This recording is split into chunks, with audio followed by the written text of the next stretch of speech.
Today on CityCast DC, DC is on the cusp of passing a law whose proponents say it could massively reduce child poverty. But there's a catch, which is that the bill would take away some of the local tax benefits that at least some folks would get as a result of the one big beautiful bill passed by Congress. Jenny Gathright from the Washington Post has been covering the debate, and she's here to explain.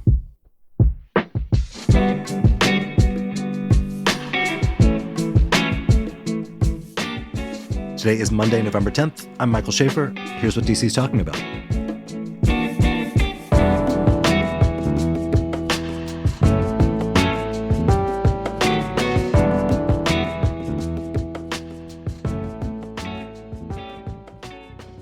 Hey, Jenny.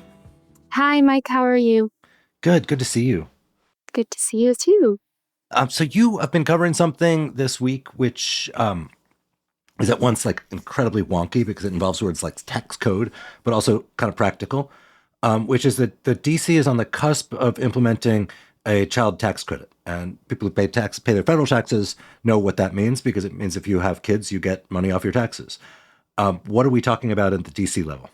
Yeah, for sure. So this week, the DC Council passed some legislation that would implement, as you said, a child tax credit. This would go into effect in the 2026 tax season, which means people would see this in their tax returns in 2027. Essentially, what it does is it provides a maximum of a $1,000 credit per child. That's depending on your income. So if you earn more money, that means your tax credit would be lower. And if you earn less money, that means your tax credit would be closer to that $1,000. So this happened this week, and I think one of the big questions on people's minds would probably be about how the city found the money for it. And the reason for this is that over the summer, the Congress passed Trump's one big beautiful bill, which made a bunch of changes to the federal tax code.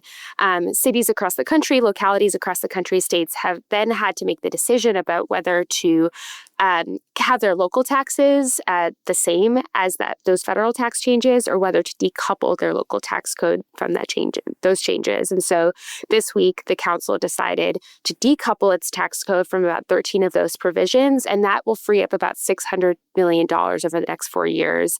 They immediately then decided to use some of that money to fund this child tax credit.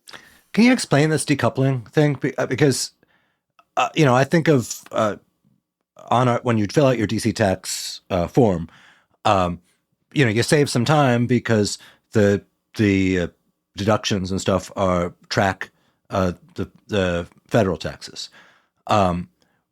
So it seems like what DC has done, when you stop using fancy words like decouple, is the most recent federal bill put in a bunch of tax cuts for corporate rates and so on, and those would, in ordinary terms, sort of flow downhill, and DC would have the same tax cuts at corporate rates, and they're saying, no, your taxes are going to stay where we want them to be.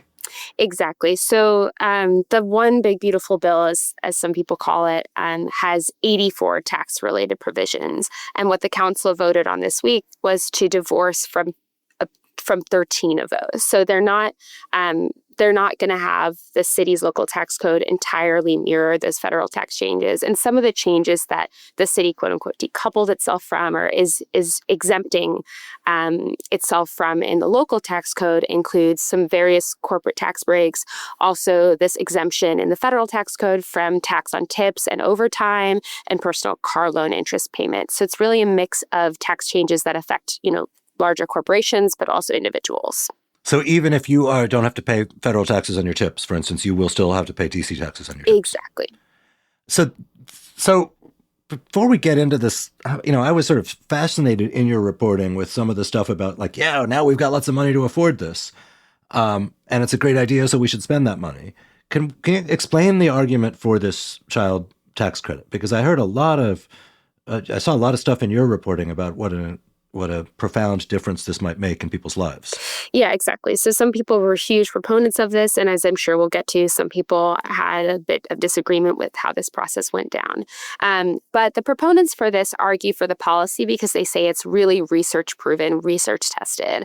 So a lot of folks point to 2021 in the U.S., where federally a child tax credit was implemented and applied really broadly to parents of all incomes and all over the country. And that that, and in combination with some other pandemic-related policies, led to a huge reduction, record lows in child poverty. And so that kind of inspired different localities like states to explore their own child tax credits to try to sort of boost those effects through the local tax code as well. And a bunch of other states have these child tax credits. Yes, about 15, I believe. But DC is poised to become the first city to do that. Well, is that the right comparison? Because I think for tax purposes, we're kind of a state, right? Yeah, it's true. I mean, there is no other state that DC residents pay taxes to. Yeah.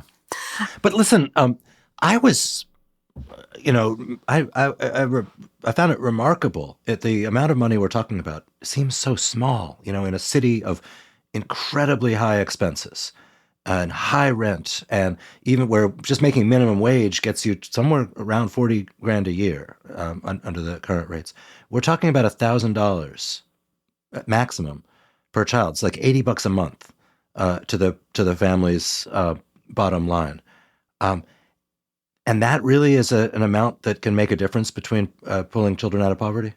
Yeah, I mean, researchers we talk to say that this can be transformative. I mean, it can be the difference, right, in making a payment one month and not be able to make a payment. It helped towards rent, help towards food, just like a little extra breathing room for people who are really scraping by for every dollar here can make a difference. And we spoke to experts who really confirmed that and say that, one of the most effective ways to address poverty is to just get some more cash into people's pockets who need it.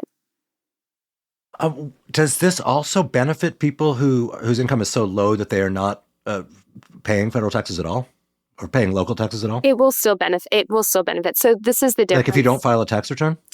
I think you would need to file a tax return in order to get the credit, but now you're stretching the limits of my knowledge. Sorry, it's okay. Yeah, I think we should probably check that. But what I know is that, some of the complaints people have had about the federal child tax credit is that it's now more restrictive. And so people with extremely low incomes do not qualify for it, but that would not be the case in the DC version. So who is against this?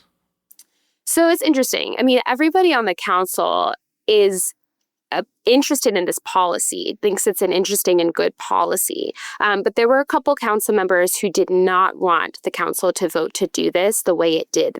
So Council Chairman Phil Mendelson and large council member Christina Henderson really urged their colleagues to not do this week. And they objected for a couple reasons. So the first, which Mendelson was driving hard at, and so was Henderson, is that basically DC, just made the decision to do this decoupling, which everyone agreed with, but then immediately decided to allocate nearly half of those funds towards these various tax changes, tax credits. There's also an earned income tax credit that the DC Council voted to put forward, and that would actually affect people next year in 2026.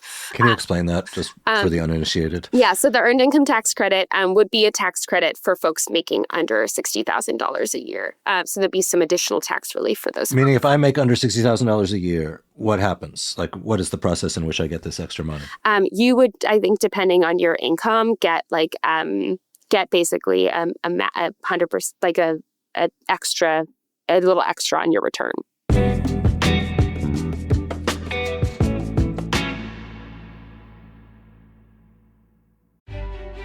At Mosaic Theater, don't miss a New York Times critic pick and must-see play of the season, A Case for the Existence of God.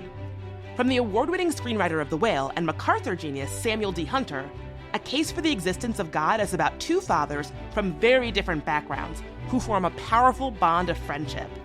With humor and hope, the play illuminates the crisis of male friendships and demonstrates how we can learn to communicate over divides of race, class, and sexuality. A Case for the Existence of God plays November 13th through December 7th at the Atlas Performing Arts Center. Get your tickets now at mosaictheater.org. Life can flip on a dime. 1 minute, everything's normal, and the next, someone else's mistake shakes your world upside down. And that's when you need a team you can count on. NACE Law Group has been standing up for DC families for decades, fighting for neighbors hurt by medical malpractice, wrongful deaths, and serious injuries. They don't just settle quickly or push papers. They dig in, fight hard, and make sure every client gets the justice they deserve. And here's something that I personally love about them. They are a longtime supporter of this very podcast. Because just like us, and just like you, they care about this community and the folks who call it home. So if you've been hurt or someone that you care about has, just pick up the phone. Call Mace Law Group. They'll stand with you, fight for your family, and make sure your rights are protected. And who knows, maybe you'll even see him at a CityCast live show. Visit WashingtonDCInjuryLawyers.com. That's WashingtonDCInjuryLawyers.com.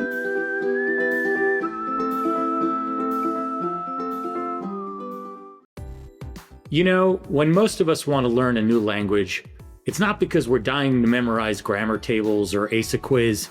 It's because we actually want to speak it out in the real world with real people. And that's what Babbel is great at, getting you there fast. Hey, it's Michael Zibiak, Chief Revenue Officer here at CityCast. My daughter's a senior in high school, and after graduation, we're taking a father-daughter trip to Spain. And right now, my Spanish is, let's just say, very high school level. Shout out to Senior Patty from Syosset High School. You tried. When we're in Spain, I'd love to do more than just ask where the bathroom is. I want to be able to chat with locals, order tapas, and actually connect, not just read the menu and point. So I'm starting with Babbel. It's all about small steps, big wins, and it's super easy to fit into my life. Honestly, with how busy things get here at CityCast, I love that Babbel's bite-sized, 10-minute lessons fit right into my day, between meetings or over my morning coffee. I'm excited to pick up some real-world Spanish before we go, so we can experience Spain like locals, not tourists. Doesn't that sound better? Right now, Babbel's got a special deal for our listeners. Get up to 55% off your subscription at babbel.com/citycast. That's BABBEL.com/citycast for up to 55% off. Rules and restrictions may apply. Gracias and adios. So I'm feeling a little bit of whiplash here because we've had a situation where in recent months there's been a lot of talk of gloom and doom. The Congress has blown this enormous hole in the city budget. We're not going to be able to afford basic things. We all see that the real estate market is weakening. The evisceration of a lot of federal agencies has led to projections of massive losses of employment on part of DC residents in the biggest industry in the city. And then I wake up and read in your piece, DC Councilmember Zachary Parker saying, "Oh, we've got lots of resources. We're flush, and we can do this." Which is it? And given the long-term clouds around, are the jobs going to go away? Is it really such a good idea to feel flush? So this is the tussle right now, I think, among lawmakers, and I'm sure this will come up also in the mayor's budget process as it starts up again next year. So if you'll probably recall that at the end of the summer when the council was voting on the budget, there was a lot of consternation about all the programs they wish they could fund but could not. In January, about 25,000 DC residents are going to lose dental insurance because they're being transferred off of, Medicaid to what's called a basic health plan. There are a lot of changes and there were a lot of cuts to programs serving the lowest income residents of the city. And there was a lot of consternation about that on the council. And also in the budget they passed, the financial plan, it's like a 4-year financial plan. There were cuts on the horizon to programs because of these projections of a downturn in revenue over the next several years due to the mass layoffs of federal workers and all of the economic headwinds the city is facing. So what Chairman Mendelson was arguing this week was that it wasn't a good idea to just allocate all this money right away without considering the full fiscal picture in the full budget process next year. And he argued that since this child tax credit won't go into effect for people until 2027 anyway, maybe the council could take a little bit more time before deciding on this. The other piece of this is that this was passed on an emergency basis without a public hearing, which is a big part of the process objection that Christina Henderson raised. So if this is signed by the mayor, there's this other step, because it's the District of Columbia, where the Congress has 30 days to reject it. the city is voting to basically opt out of a lot of the benefits that the Congress voted in this big beautiful bill. Some of the corporate tax cuts, some of the breaks on tipped income. Is it reasonable to assume that they may look skeptically on this measure and reject it? I mean, I think it's hard to assume that. So initially, it was passed on emergency, which doesn't go through the typical congressional review period, if I'm correct. But again, this policy will have to continue and be reaffirmed over time, and then also will have to be reaffirmed in a mayor's budget proposal, and then in the budget that the council passes next summer. So there's a lot of steps that this child tax credit will have to go through. I can't predict what Congress might or might not do, and I think we've all learned, not to. Well, I'm not asking you to predict. The people who are sponsoring this. I mean, have they read the tea leaves up there? Do they have a plan for if it runs into hot water in Congress? Have they sort of laid some groundwork to try to get support? I'm not sure about in Congress, but I know that Zachary Parker, the Ward 5 council member who's really championed this child tax credit over the years, he spoke a bit this week about how he really wanted to send a strong message that this policy has a large constituency in DC. So he said that it sent a message that so much of the council was behind it. He hoped that would send a message to the mayor to affirm that decision in her budget proposal. And I think he wanted to rally folks in the city around this policy in an effort, I think, to make sure it reaches that eventual, full finish line.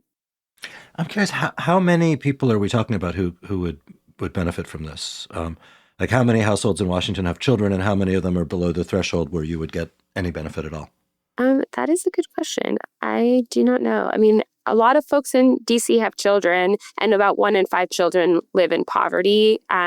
So this, the expansion of this child tax credit has the potential to affect many thousands of people. Jenny, thank you for being here. Keep us posted, because obviously this is not the last we're going to hear of this. Totally. Thank you, Michael. Appreciate your time.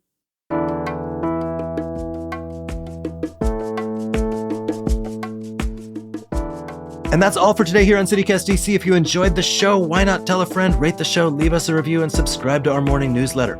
If you liked this episode, consider supporting our work by going to membership.citycast.fm. We'll be back tomorrow morning with more news from around the city. Bye.